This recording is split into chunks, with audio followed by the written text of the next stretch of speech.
Hello, Western Civilization 105 class. I'm just making, just wanting you to know, I'm just doing this introduction right now as a, to just help any of you that want to kind of get ahead and know what to expect in the class. You're not required to watch this if you're seeing it pop up right now this week because there's class is not started yet. So this is an optional thing to do right now. However, once class starts, all announcements you're required to watch. This is how I help communicate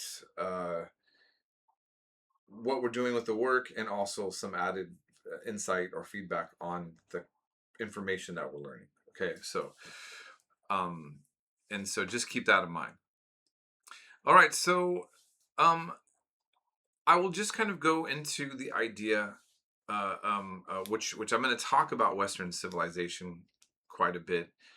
Interestingly enough, and this is when I took a Western. That was my first college class. Was Western Civilization. It was the 104 class with Mr. Bedford, wherever he is at. If he's still alive, I don't know. But many years ago, decades ago, at MJC, um, he said, a lot of people think Western civilization is like, the Wild West, like, cowboys.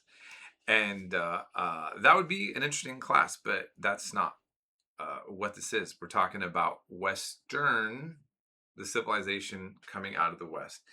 And I go into quite a bit of a long set of explanations about this term, the meaning of the term in terms of what it means to also the United States and like the history that we cover. Um, One of the things that I talk about in my US 101 class, and that's something that I'm going to occasionally always remind us in the middle of our discussions, is that the United States is a European project. I didn't come up with this concept on my own. When I was in grad school, my professor really drilled that into our head that as a colonial project, and that's not something that she didn't really use that word, settler colonial, but there were other people that lived here and were here first, and the colonization process came through Europe, and the ideas come out of the Enlightenment, which we're going to learn about those kind of things. Like it's a uh, um, one historian said something to the effect of the United States is the Enlightenment put into motion or action, and people will say that that's a good thing or a bad thing. I'm just saying it in a neutral way, right? That's just objectively true. Um, and so this is going to help you conceptualize kind of like the state of the world. But one of the things that I try to actually help us understand, all history is related to each other, and this is what I mean. The U.S. is a part of world history. The U.S. is a part of Western civilization. Okay, um, and every culture is connected to the world in some way. Even in isolation, you still had to get to where you were at, and at some point we have to talk about your civilization that exists in context to some other location as well. So I teach World Civ, I teach Western Civ, and I teach US Civ, and I always try to make sure that everybody like I focus on the subject at hand as the main focus, but I remind us that it's a part of a broader story and picture. Okay. All right, so you'll get more feedback from me on that. I won't go too much further on that for now. Um, so what is the workload going to look like? Um, you're basically going to have just 2 days a week in which work is turned in. Sometimes just one. I do not use the course calendar. I'll remind you this over again and again and again, and it's to your advantage. But I'm not going to explain it right now. But what I'm saying is, I do not use the course calendar. You're going to have to get every week and take a look. And you see the modules when it opens, there's the weekly work objective, and it tells you what you're doing for the week. and it tells you the work that you're going to have on Thursdays and Sundays that are due. And sometimes the work will just be due on Sunday, and sometimes I'll just have work on Thursday and not have the work on Sunday. Well, what would this look like? Let's just take a standard week where a Thursday and a Sunday is utilized. Video notes, you have to watch every video that I show, and you're going to write notes on them, and then you're going to have a discussion, and you're going to post or address what what the prompt is. You're going to reply to 2 other students. You'll get points, full points for doing those 3 things: your comment, your response, then replying to one person, and then the other person, boom, full points. Okay. And then Sundays by midnight, you have to usually write a 1 to 2 page essay. It could be 1 page if you're doing everything I ask you to. And there is a particular way that citations I'll be asking you to do. And that's how it's going to be consistently. And every once in a while, I won't have a essay for you to have to do, or I'll make it an extra credit option. But you're going to need to just kind of conceptually plan in that way. Thursdays, Sundays. It's never going to be work due on any other day. And I will never add anything to it. I will take away. Okay. You'll rather not have something on a Sunday or not have something on a Thursday. Or you follow what I'm saying? Okay. So keep that in mind, and you'll get the routine down. I've been teaching for over a decade now, and I've been teaching online quite a bit. A lot of students start off my class getting really overwhelmed, and they feel like, oh my God, there's so many videos. I have to write notes on all these videos. And maybe some of the videos you like, some you don't. Some of the ones that I make are more polished than others, and some maybe are not as good as even I'd like at this point. I like to kind of fix up some of them. But ultimately, they all stay focused on the material that we're covered. They're all applicable. And what students consistently find is if they keep up the work, if they just watch those videos, do the discussions, write the essay the best they can, and follow the simple rules that I'm going to go over. And first week, I'm going to cover everything that you need to do for all of the work assignments in more detail.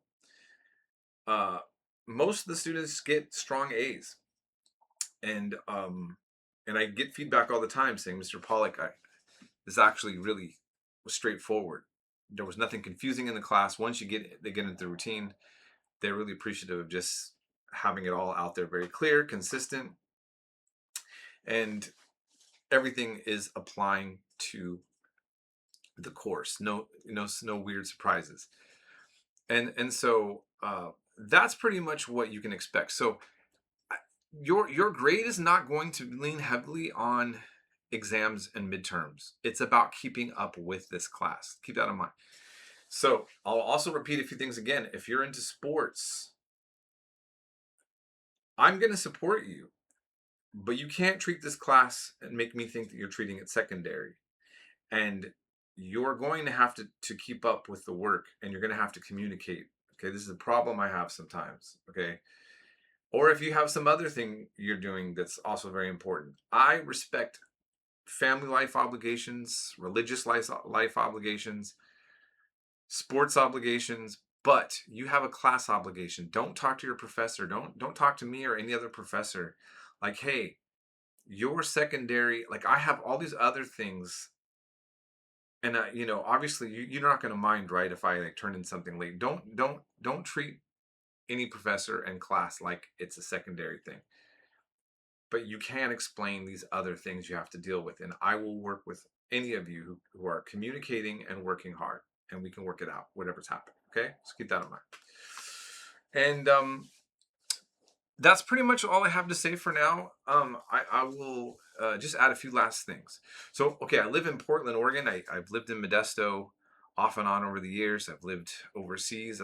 I spent a year abroad just before COVID, after my daughter moved out, when I was in Portland, and I was roughly 3 months in Europe, mainly Leiden, Netherlands is the main spot, and Southeast Asia.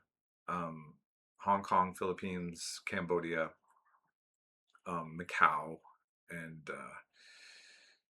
anyhow, um, so but I went to MJC myself, and I was born and raised in the Central Valley, so I understand Central Valley life, and I'm a late bloomer, and I'm very sympathetic to those who are in the same circumstance. When my daughter was born, I was a barista working at the bookstore. What was it? It was a cafe, and then it was put into it was called a Plantation Coffee, if you remember that cafe from many years ago. And there was the independent bookstore, if you remember that, in McHenry Village. And my daughter was born when I was working there with no college degree. So, um, anyhow, all right. So the last thing I'm just going to say, by the end of this class, we are going to, you're going to understand the really important current political dramas taking place right now. I did Asia and the Islamic world as my specialty, and um, it's very sensitive to talk about the Israel-Palestine conflict and this war with Iran, but can't avoid those, cannot shy away from something that needs to be understood, because um, it's weird. The United States is the number one backer of Israel, and giving weapons and supporting what they're doing. The United States attacked Iran with Israel, or Israel attacked Iran and then the United States. And so, and then we've had Iraq before, all Iraq. Okay. And Afghanistan is not a part of the Middle East, but it's a part of the broader Islamic world. It's also, you know, uh, and so how do we make sense of all of this? And people have very strong opinions, but I have a lot of data. So even though I have my own opinions, we're going to be able to, like, you're going to graduate, you're going to finish this class, and you will understand what's going on there under under the like what's happening with Palestine and Israel, and what's going on with this war in Iran. And by the time we get to the end of the class, things are already going to be very different in a lot of ways, because things are moving very fast. It was very wild times.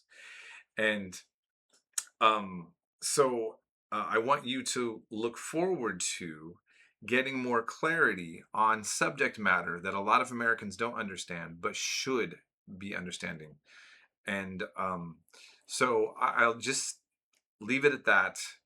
And I hope that all of you have a beautiful, like, wonderful start to the semester. And last thing I'm going to say, since I also ended on this, okay, one last thing. You will be graded fairly based on the work that you produce, not on whether we agree on the same politics. So just to add that little thing in there, okay? You do the work like required, and you can even challenge me on anything. As long as we're both respectful, everything's fine. We're staying academic and we're staying in those perimeters. You're going to be successful in this class. So you don't also have to worry about that part. Oh, Mr. Pollock's going to start talking about these controversial subjects, and I better agree with him or else. No, it's not like that. Okay. All right. Have a blessed day. Have a blessed week.